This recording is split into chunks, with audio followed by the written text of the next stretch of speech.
तो दोस्तों आज अपन बात करने वाले हैं मौलिक सिद्धांत के सेकंड टॉपिक के बारे में, जो है सप्त कल्पनाएं। अब सप्त कल्पनाएं करके अष्टांग हृदय में यदि क्वेश्चन आता है तो आपको ये चीज लिखनी है वहां पर। बहुत इजी है, ट्रिक के माध्यम से समझाऊंगा, तुरंत याद हो जाएगी।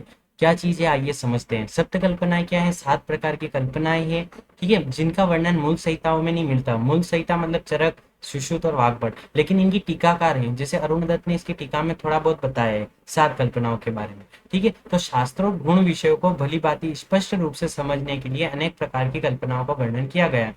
जैसे कह सकते हैं कल्पना मतलब बहुत जगह सेकंड ईयर में कल्पनाओं का मतलब बहुत अलग हो जाएगा आपके लिए, लेकिन ये कल्पनाएं शास्त्रों पर रिलेटेड है। यानी शास्त्र में जो चीज गुण यानी बहुत ज्यादा डिफिकल्ट है समझने के लिए, लेकिन उसको आसानी से समझने के लिए क्या चीज यूज करते हैं अपन? कल्पनाएं यूज करते हैं, ठीक है। लेकिन जब आप सेकंड ईयर पढ़ोगे तो वहां पर भी कल्पना आएगी, पंचविध कषाय कल्पना। तो कल्पना ये है कि पेड़ पौधे से जो द्रव्य प्राप्त हो रहे हैं उसको उसी रूप में अपन खा नहीं सकते, इसलिए उसकी कल्पनाएं बना देते हैं। जैसे पेस्ट की फॉर्म में बना दिया, बटी यानी गोली की फॉर्म में बना देंगे, तो वो भी एक तरह की कल्पना है, लेकिन ये चीज अलग है उससे पूरी तरह, ठीक है। ये अपने शास्त्र को समझने के लिए, जैसे कोई भी वर्ड है आपके लिए बहुत डिफिकल्ट हो रहा है, लेकिन उसको इजी से अपन कैसे समझ सकते हैं? जब अपन कल्पनाएं पढ़ लेंगे तब, ठीक है। तो इसी चीज को अपन लिख सकते हैं कि शास्त्र में जो गुण विषय को भलीभांति स्पष्ट रूप से समझने के लिए अनेक प्रकार की कल्पनाओं का वर्णन करते हैं। कल्पना शब्द का अर्थ क्या है? कि आसानी से विषय को समझना, ठीक है। जो विधि है वो क्या कहलाती है? कल्पना कहलाती है।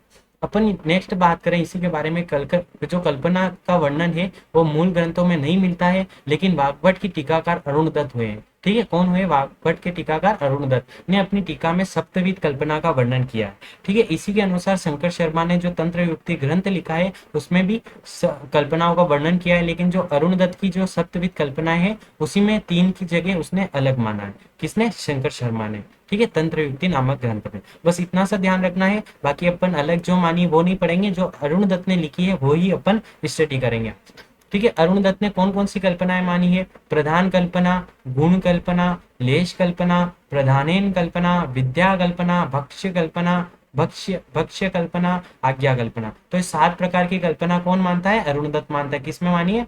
और उसकी टीका में। तो इसको कैसे याद रखोगे आप? प्रधान गुण ले, प्रधान विद्या से भेज आज्ञा, ठीक है। प्रधान गुण ले, पहले क्या कह रहे हैं अपन? तू प्रधान गुण तो ले ले, फिर उस आज्ञा से, उस विद्या से क्या भेजना? तू आज्ञा करना, ठीक है। तो प्रधान गुण ले, प्रधान विद्या से भेज आज्ञा। अब इसको डिकोड करते हैं यदि स्ट्रिक हो तो क्या आता है? प्रधान गुण ले, ले से लेश है ना, फिर प्रधान, प्रधान विद्या से भेज आज्ञा, तो प्रधानेन, और विद्या से विद्या, भेज, भेज से भक्ष्य, और भेज से आज्ञा, आज्ञा होगी। तो ये 7 प्रकार की क्या हो गई?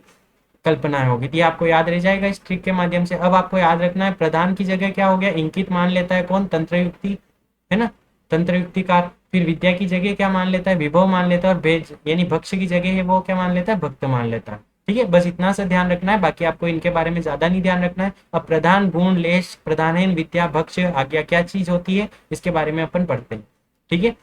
प्रधान नश्य क्या होता है? सबसे पहले ये सोच समझना, प्रधान नश्य क्या होता है कि मुख्य कार्य को प्रधान कल्पना कहते हैं। जो इसका स्पेशल वर्क होता है ना, श्रेष्ठ कार्य, वो क्या कहलाता है? प्रधान नश्य, ठीक है। किसी कार्य सिद्धि के लिए जो श्रेष्ठतम साधन होता है उसकी जो कल्पना की जाती है वो क्या है? प्रधान। जैसे अपन स्नेह के लिए किसको यूज करते हैं? घृत को, ठीक है। तो ये श्रेष्ठ वर्क कर रहा है, यानी कि इसमें स्पेशल है, ठीक है। स्पेशल यानी कि कह सकते हैं इसमें श्रेष्ठ है, बहुत ही इंपॉर्टेंट चीज है, तो ये प्रधानस्य कल्पना में आ गई, ठीक है। वात के शमन के लिए तेल यूज करते हैं, जैसे अपन ने पढ़ा था अष्टांग हृदय के आयुष्कामी चैप्टर में, तेलम घृतम मृदु। तो वो चीज क्या, कौन सी कल्पना यूज कर रखे हैं वहां पर? अपन ने प्रधानस्य कल्पना यूज कर रहे हैं, ठीक है।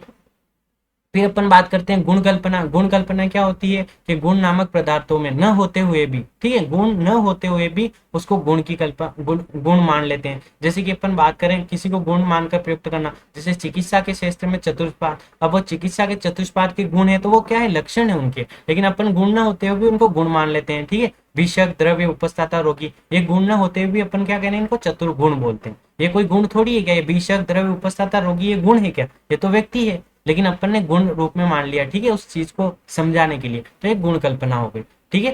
ये आपके समझ में आ चुका होगा। अब बात करते हैं लेश कल्पना। लेश का मतलब ही ये होता है बहुत ही कम, ठीक है। यदि शास्त्र में कोई विशेष स्पष्ट रूप से वर्णित ना हो, बहुत ही कम, समझ में नहीं आ रहा, बहुत शॉर्ट दे रखा है, तो वो चीज क्या कहलाती है? अन्य यानी कि अन्य संदर्भों के आधार पर उसका अर्थ निकालना, यही लेश कल्पना है। ठीक है, जैसे अष्टांग हृदय में जो चीज बहुत ही स्पष्ट रूप से दे रखी है, अष्टांग हृदय में काल अकाल मृत्यु का स्पष्ट रूप से वर्णन नहीं है, किंतु उसमें वर्णित अरिष्ट लक्षणों के आधार पर काल अकाल मृत्यु को समझना चाहिए। ठीक है, ये एग्जाम्पल ध्यान रख सकते हो। अदरवाइज आप ये भी लिख सकते हो अष्टांग हृदय में स्पष्ट रूप से चीजों को समझाया गया, तो लेश कल्पना में ये मतलब है उसका। फिर प्रधानयन कल्पना की बात करें तो एक वर्ग विशेष रूप से वर्णित, जैसे कि अपन बात करेंगे पुष्प वर्ग में, तो पुष्प वर्ग में कई सारे पुष्प होंगे, लेकिन प्रधान पुष्प कौन सा होगा, उसमें कमल होगा। तो कमल में पुष्प वर्गों में कौन श्रेष्ठ प्रधान हो गया, श्रेष्ठ नहीं बोलेंगे, वहां प्रधान है, नश्य में क्या था, श्रेष्ठ था, लेकिन यहाँ पर क्या बोल रहे, प्रमुख है, प्रधान है। ठीक है, तो पुष्प वर्गों में कमल, गुरुचि आदि वर्ग में गुरुचि का वर्णन है। ठीक है, तो गुरुचि का नाम के आधार पर ही क्या कर दिया, वो प्रमुख है, इसलिए उसको प्रधान कल्पना बोलेंगे।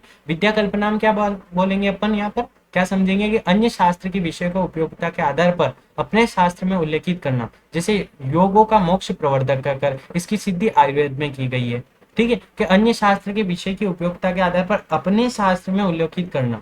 ठीक है, जैसे योग ग्रंथ, जो योग करते हैं, मेडिटेशन करते हैं, ये कहाँ पर मिलता है, इसका योग ग्रंथों में, लेकिन अपन वो चीज आयुर्वेदिक में भी कहीं कहीं व्यायाम आ जाता है, तो वो ग्रंथ से उठाकर अपने चीज में रख देते हैं वो योग से। ठीक है, जैसे कि अपन अष्टांग हृदय में पढ़ा है अपन, तो वो क्या कहलाएगी, विद्या कल्पना कहलाएगी।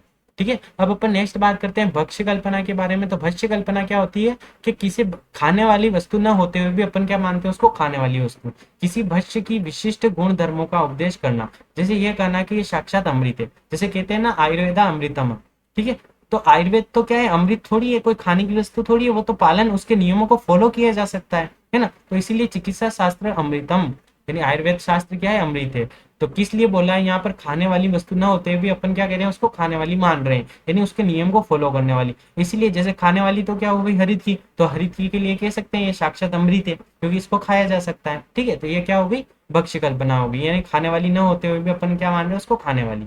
ठीक है, जैसे कि आयुर्वेद अमृत है। फिर आज्ञा कल्पना के बारे में बात करें तो आप्त वाक्य जो बड़ों के द्वारा यानी आप्त पुरुषों के द्वारा कहे गए हैं कि किसी कार्य के करने या ना करने के निर्देश देना या आज्ञा कल्पना करना, आज्ञा कल्पना कहलाता है, यानी आज्ञा करना। जैसे भूमि को नहीं खोदना चाहिए, जिधर सूर्य उग रहा है उधर मुंह करके नहीं खड़ा होना चाहिए, तो ये किन्होंने कहा था, आप्त पुरुषों ने कहा था। तो उनकी जो कल्पनाएं, वो कौन सी कल्पनाएं कहलाएगी, आप्त कल्पनाएं।